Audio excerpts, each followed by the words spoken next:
right. What is up, everybody? This is Chosen Price Chats. I am here with a good friend, probably someone I knew a bit too well, George Lowry. We are True. here to talk about magic. We are here to talk about collecting. We are here to talk about everything that has to do with the hobby and how it pertains to the individual. So, George, what should I say? Cubecon 2023 top 8 champion, Uh, George Lowry. How are you today? I'm doing great. I'm doing great. I definitely feel more of as a friend guest than an actual champion professional guest, but I appreciate you bringing up the accolades. I did manage to win top 8 one tournament at one time, and it was great. Very recently. It was great. It was fantastic to watch too. And for this is for people who don't know, can you explain what CubeCon was? Yeah, so for those that aren't as familiar with the Magic space, Magic, like any trade card game, has a lot of different ways you can play it, different formats, different combinations of cards. And the one that my friends in Madison, Wisconsin, where I go to play, have really gotten into recently is called Cube, where you do a draft. Which I don't know if drafting is a huge thing in Pokemon. I feel like you kind of can do sealed, like where you open packs and build a deck, but draft is less common. But essentially, you open your packs of cards. You take a card, pass it around the table with 8 people. So you end up building your deck out of whatever random cards were opened in the packs that you were getting in that particular draft. So usually you just pick a set, right? You draft, Innistrad or Ikoria, or you pick something and you go through that. And, Wizards does a good job of designing sets to do that. But in a cube draft, you instead, one person will build the cube. They'll curate their own list of cards. So instead of it being random cards from a set, it'll be a specific 500, 400 cards that will always be in the format. So that way you get a more curated experience, a much higher power level. Most of the cubes I've played are very expensive to buy because they're all the most busted cards from all time. So it's actually kind of a fun way to show off your collection in Magic. Like, hey, here's all my cool cards that I love. I'm going to put them in a cube and we can play with them and draft them over and over again, repeatedly, and share kind of your favorite cards with the people you like. Yeah, it was a big event they had in Madison. This, I think, was the second or third time they've done it. 400 people or so got together in a big convention center room, played a bunch of drafts of various cubes with a tournament structure. You got points for match wins, points for winning each individual draft. And then at the end, the top 64 do 8 different drafts. The winner of each draft goes to the top 8. So I made top 64 by doing well in my drafts at the course of the day. Then top 8 rolled around. I definitely did not expect to make top 8. I'm not really like a tournament grinder player. I'm definitely more of a casual, play for fun guy. But the beauty of Magic, and I'm sure Pokemon too, and Yu-Gi-Oh. I've played all 3 to some extent. Obviously, mostly Magic. Because there's all that variance. It's not guaranteed the better player will always win. Like if you're watching a chess tournament, I mean, it's pretty rare that the higher elo player will ever lose, right? Like it's just a matter of how long it takes them to win, or if there's a fluke thing. But card games, right? Like you can get lucky and get some good wins and get some good draws and beat opponents that you probably would lose the majority of the time. We were laughing because in the actual final streamed match before I made top 8, my deck was heavily unfavored against the opponent, and the announcers kind of knew it, and they were pretty going in thinking, yeah, this guy's going to lose. We don't know who he is. His opponent's a known player with a better deck. But that's the thing, like, you play your cards right, you go for the outs you have, and you can get there. So I would say a really fun tournament. Should be happening again next year. Always excited about CubeCon. It was my first time, and I ended up doing better than I could have possibly imagined. It was a lot of fun to do. So I guess I can get some slight street cred above just being a friend of the host in terms of my appearance here. There's definitely some luck that goes into it, but your average Joe, I couldn't walk into CubeCon and even luck my way into top 64. So Thanks. Obviously it took a lot of practice. It took a lot of getting to know the game. You have to know the game well, obviously, to do well in a cube. There's thousands of Magic cards, but I'd imagine that's not how a lot of players start. So how did you start? What was your start in Magic? Oh yeah, absolutely. So I would say my start was probably how most people get into the game, which is you see friends of yours playing it and you ask them what they're doing. Or in some situations, they Yeah. pester you constantly until they finally Some cave in, as in situations. certain situations with Magic. Yes, But yes. yeah, for me, I was actually working as an RA on my floor in college, sophomore Hmm. year. And, one of the things you're supposed to do as an RA is engage the residents, like do events, socialize, be around a member of the community. And a bunch of the residents on the building uh, would like rent a room on the ground floor and start playing this card game. So I would look in the window as I was doing my rounds around the building, and I'd see people playing a card game. And at that point, I was already a big, board game guy. Right. I'm playing just casually with friends, like Dominion, random stuff, like whatever. So I was like, okay, well, you know what? I've enjoyed Yu-Gi-Oh in the past. I have Pokemon cards because they look awesome. Right. This is a game that I heard about from back in the day when the tech crew would play it. So I walked into the room. People were super excited to show me off the game. I played a couple random, like casual kitchen table decks that some of my buddies had made, and it ended up working out really great. I mean, three of the guys that introduced me are still really good friends of mine today. I'm on their Discord doing whatever all the time, and of course, one of them ended up moving to Madison and brought me into that community, which resulted in the whole Cubecon and all that explosion. So I would Beautiful. say for me, it was pretty casual. You meet some people that look cool or that are your friends. You're interested in the game, and you're off to the races. Right. Yeah. Yeah. I mean, that's pretty self-explanatory. That makes sense.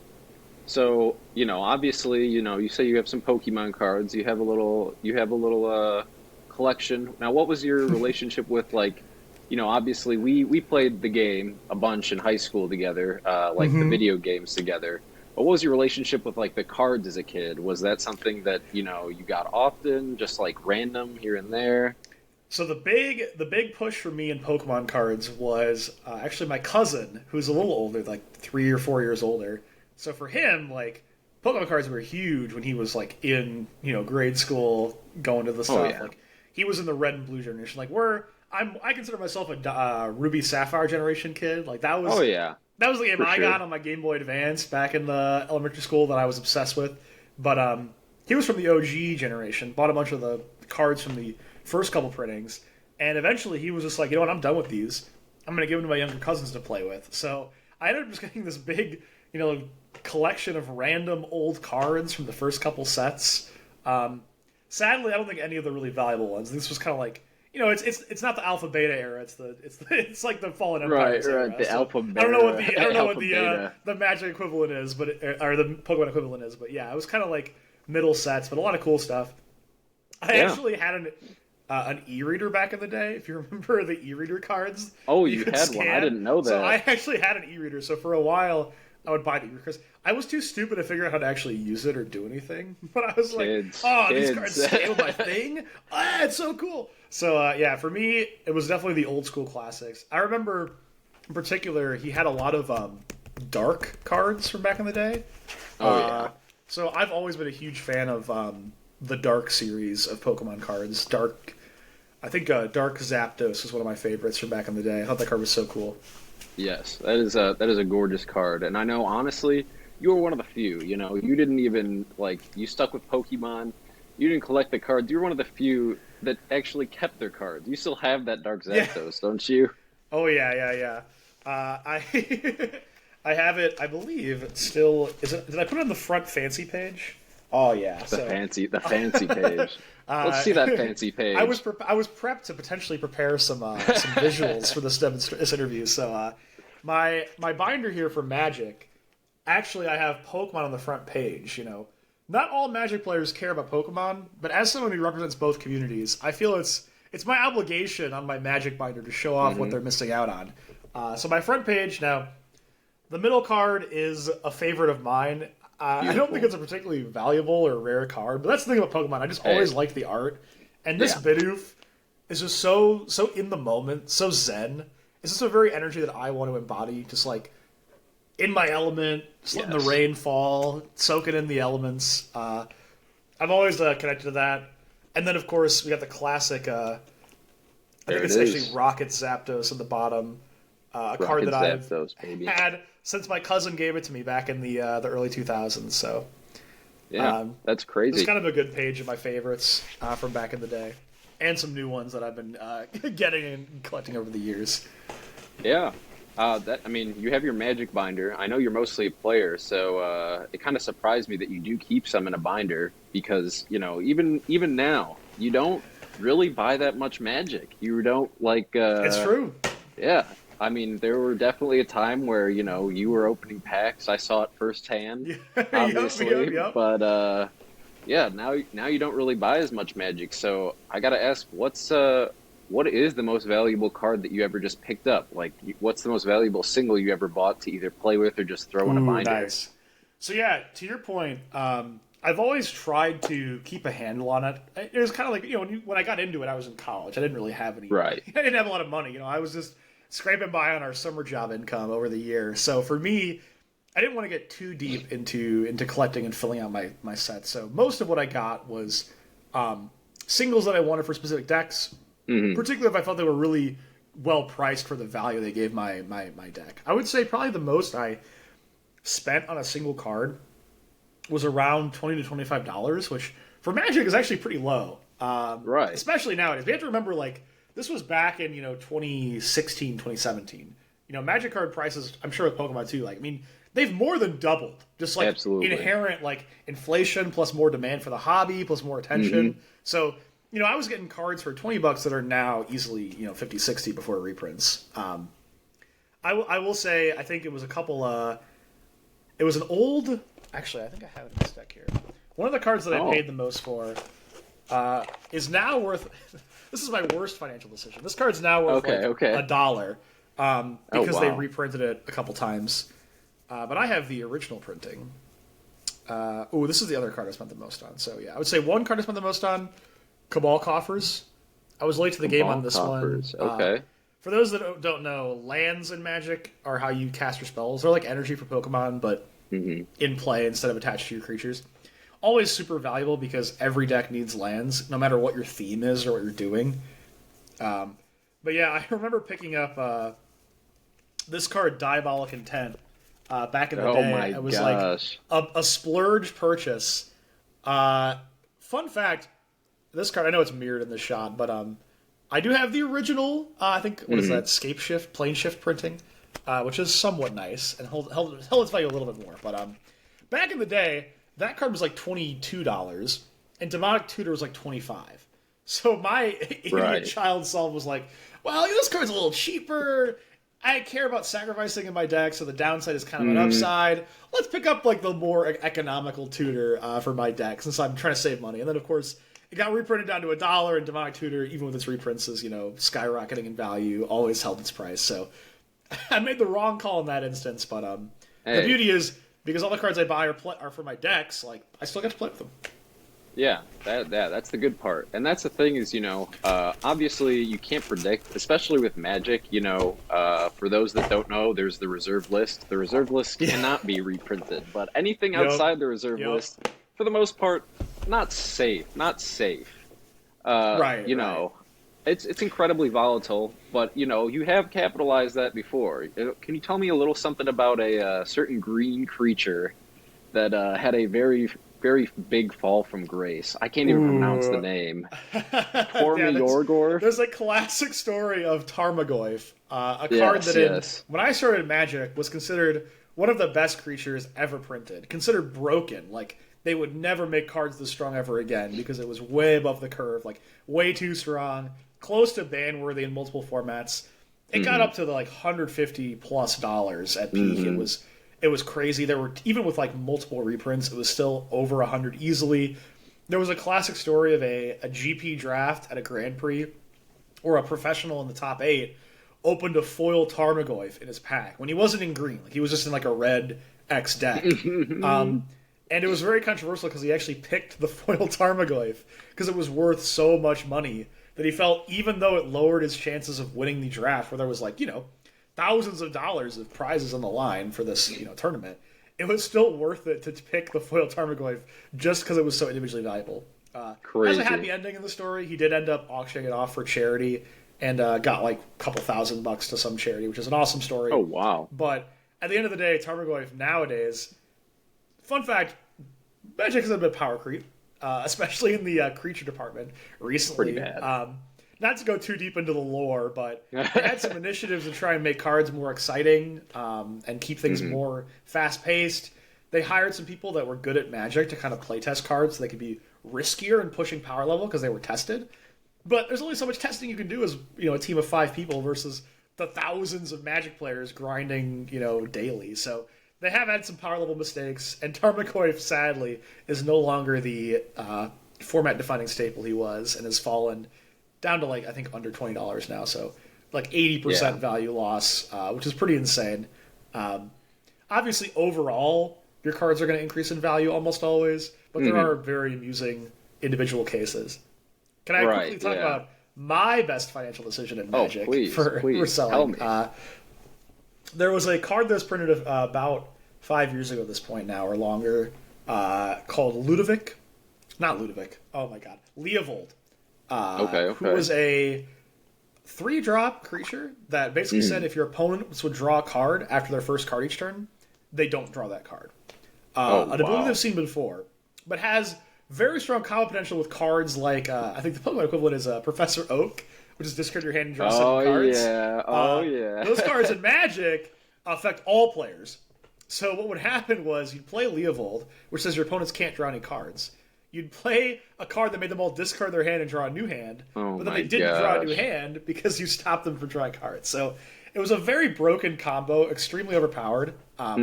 I bought the card when it first came out because I thought it was awesome for like $9. It ballooned in price to $40 because everyone wanted this broken deck. I played it a couple times, realized it was broken, sold the card, just got out of it. Because I was like, nope, this is too broken for what I want to do. This doesn't fit my style of play with my playgroup. And then immediately after that, like a month later, they just straight up banned the card in Commander, which Commander, a very popular format where you play multiplayer. They banned it, the card crashed in value down to $5. So I bought it at 9, sold it at 40, and then immediately it crashed down to 5. So obviously we're not talking any big dollars here, but it's fun when you have that kind of decision. Like when you connect with the community ahead of time, when you're prescient, it feels pretty sweet. Yeah, and that's the thing about Magic is you have usually 1, maybe 2 play groups, and if you're just going into a deck and like just stomping people in Commander, it's probably not going to be fun for them, or you're going to be the target. So you're pretty incentivized to not want to play that most of the time, I should say. But so it seemed like a pretty good decision. Yeah, I've seen you actually get involved in some conversations. I think some people struggle to understand that in specifically the Commander format, like it's not all about having the most powerful stuff and paying to win. I see a lot of arguments about like proxying or overpowered cards being legal and how expensive they are.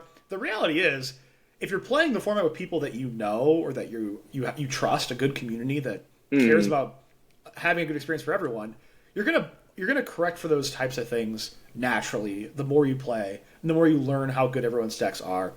You don't have to buy all of the flagship, $1,000 Commander staples to have a good time with the format and have a good time. Now, it's always fun to pull out that I remember going to a store once and I got to play with the guys multi-$1,000 car-worthy deck where I was just slapping Tabernacle of Pendrell Vale into play, and it was a lot of fun to play those broken cards. But it's certainly not something that you need to do to enjoy the format. That's kind of the fun part of all trading card games to me is there's really so many different ways to play that from any financial level of investment, you're going to have a good time. Oh, yeah, absolutely. I definitely agree with that. Pokemon decks, compared to Magic decks, they usually stay on the cheaper side, which is pretty nice and very accessible, which I think is really important with a lot of card games. And when it comes to proxying and stuff like that, I don't think people realize that it's not really an accessible game anymore when you have cards that are just that expensive. Well, I think what what Pokemon's done really well as a Magic player, I can speak to this, is they've kind of dissociated collectability from playability. Like how valuable a card is to a collector does not have to correspond at all to it being a good card in the game. Like in Magic, right? All the old cards that hold the most value are the powerful ones. Like there is a lot of collectability for like the really old stuff that's bad just because it's so old at this point that it has that. For sure. I'm sure it's the same with like Alpha Pokemon, I'm sure, is every card's worth money because they're so rare, just because there's so few printings. But in general, Magic cards, it doesn't matter how cool the art is or how popular the character is. Really, all that matters is this card good in a format that people Oh play. yeah, And yeah. what I like about Pokemon that I think Magic's trying to work on this with all their cool alternate treatments and new formats rather than just the one card, one art. But I think Pokemon's done a really good job of, again, making cards that aren't playable collectible, which helps the playable cards be less extreme in their valuation. That lets the game be more approachable. Absolutely. I completely agree. Like, Obsidian Flames, one of the most recent Pokemon sets, pretty passed over by collectors. There's a Charizard in it, which always attracts some, but Oh, the very Charizard! playable cards. I know. Very playable Classic. cards, like the Pidgeot EX, very playable, very affordable. Even Paldea Evolved, one before that. I was just talking about this the other day, actually. The Squawkabilly. The Squawkabilly EX is like, yeah, it's a $6 card because it's got a great attack and ability combo. Like, it synergizes well, and so, collectors are passing over it, and, players can get it for a very reasonable price because it's Squawkabilly. But I always love when you bring up what's good in the Pokemon card game and Pokemon Go. Because, as we mentioned earlier, I mostly know Pokemon from the video games, right? Where for sure. certain things are good, certain things are bad. They change over time, but like Pokemon that kind of suck have kind of sucked for forever. So it's always funny to me when I hear a name like Squawkabilly or what was the Go monster that was going off that was just terrible? Dude, Galarian Stunfisk, like an absolute Galarian dominant Stunfisk, powerhouse because those Pokemon in are Pokemon terrible. Go. They're Yeah. horrible in the video games. So I always love Yes. when the different mechanics of the card game and Go can make Pokemon that are bad in the video games playable. Oh yeah, I definitely agree, and I think definitely recently the artists have been really letting them shine too. I think they're doing a great job with that. But for powerful cards and combinations, you do a lot of drafting, you do a lot of, cube, a little stuff like that. What is your favorite like combination or pop off that you've just had in Magic, accidental or otherwise? So I'm gonna limit the scope because Okay. there's a lot of story. I'm gonna try and think. Oh, best pop off. I would say one that I remember really well is from my first Cube draft. This is before I got into Cube again with Cubecon and everything. But back when we were in college, we proxied, like fully proxied, the vintage Cube deck from like Magic Online. So this is just like all the most broken cards. Black Lotus is in there, Ancestral Recall, Time Walk, all the Power 9 for those in the all that kind of crazy stuff. And but one card that I was always interested in was a little enchantment for 2 and 2 blue called Opposition, with a very simple text line. It just says that you can tap a creature you control to tap target artifact, creature, or land. So what you can do is, let's say I've got like 5 or 6 creatures in play over the course of the game, and I play Opposition. My opponent untaps their 6 lands to start their turn. In response, I tap my 5 creatures. I tap all their lands. Now they draw their card for the turn. They have no mana in play. They can cast nothing. Man. They pass the turn back to me. I do my stuff with playing cards, and then I pass back to them, tap all their lands, and lock down the game for the rest of the game. So I would say Opposition, one of my favorite cards. Not a very fun card to play against. So Most I don't. blue aren't. You're very true. So I don't put Opposition in any of my commander decks or anything because it's a little too bust. And also it's worse in multiplayer because there's more players to tap their stuff. For sure. But if someone else builds a cube, it's not my fault if I happen to have all these broken land destruction cards. I played another card. I sent you a picture of this. In Cubecon, I had a deck in an old border foil cube, which, just to context with the group, only foils from pre-2002 for Magic. Back when the foil pull rate was insanely low. So all old border classic foils from back in the day, and the new retro frame foils as well. That was the only thing allowed in the cube. So it was all foil, all old border. It looked so beautiful. It was a dream to draft from a collector perspective. But one of the cards in it is called Plow Under, which is a card that just says you take 2 of your opponent's lands in play and put them on top of their deck. So imagine if like not only did I destroy a bunch of your resources, but then I prevented you from drawing any additional cards for like 2 turns because all you were drawing were those resources you already deployed that I put them back on top of your deck. Oh So my gosh. I feel like I've lost Oh a lot my of gosh. karma with you by mentioning my favorite pop-offs.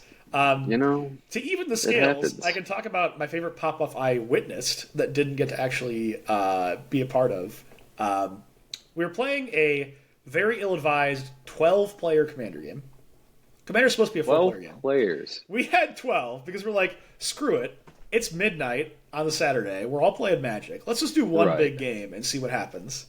What happened was one guy got beaten down to 5 life through a combat damage combo. Another player destroyed all permanents, including lands in play, so everyone had nothing. But notably, did not destroy enchantments. The player at 5 life happened to have an enchantment in play called Phyrexian Arena, which says at the beginning of your upkeep, your turn, you draw a card, good, and lose 1 life.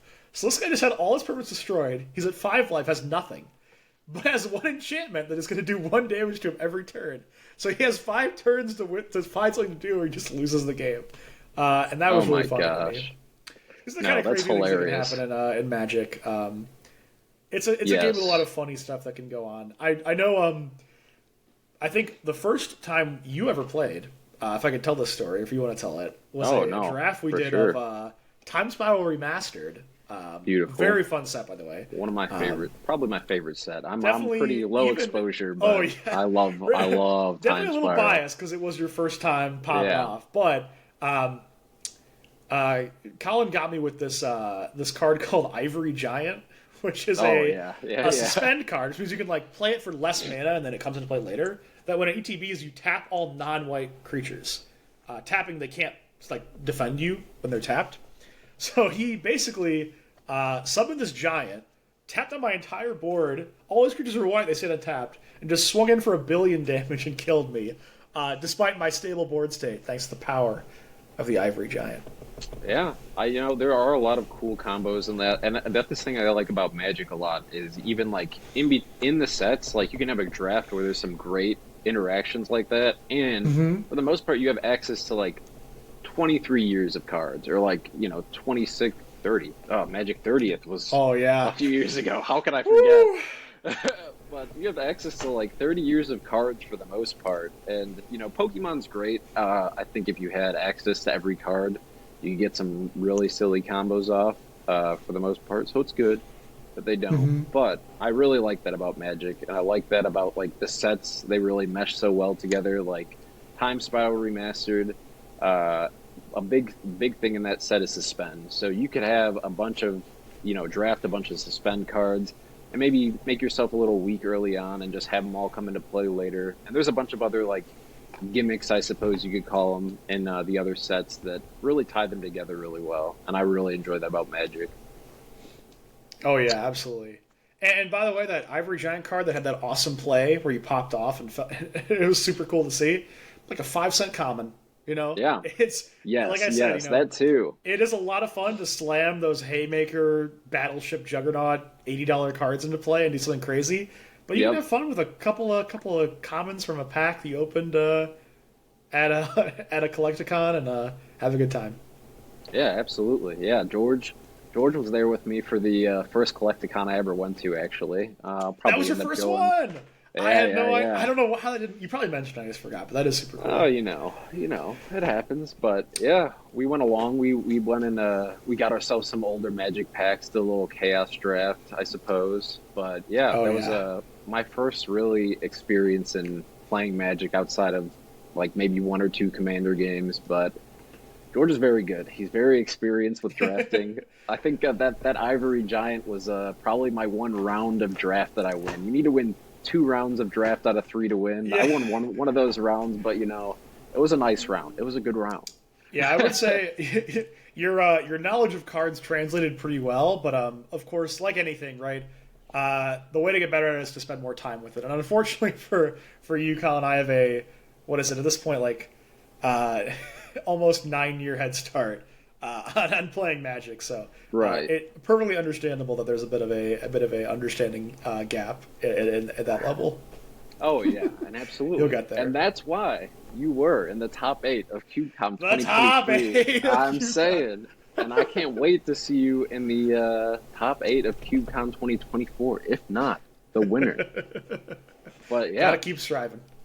yeah, George, thank you for coming. Thank you for letting me interview you once again. One of my best friends since like high school. We've known each other a very long time, but I still appreciate you taking the time out of your day to do this. Yeah, Absolutely. Always fun yeah. to reminisce on the classic plays, the classic collector moves, the Oh, MTG yes. finance brain popping off.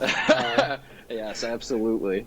But yeah, Thanks for thank you having for me. coming. I really appreciate your time. For everyone out there, I hope you enjoyed watching, and we will see you next time. Peace. Have a good day.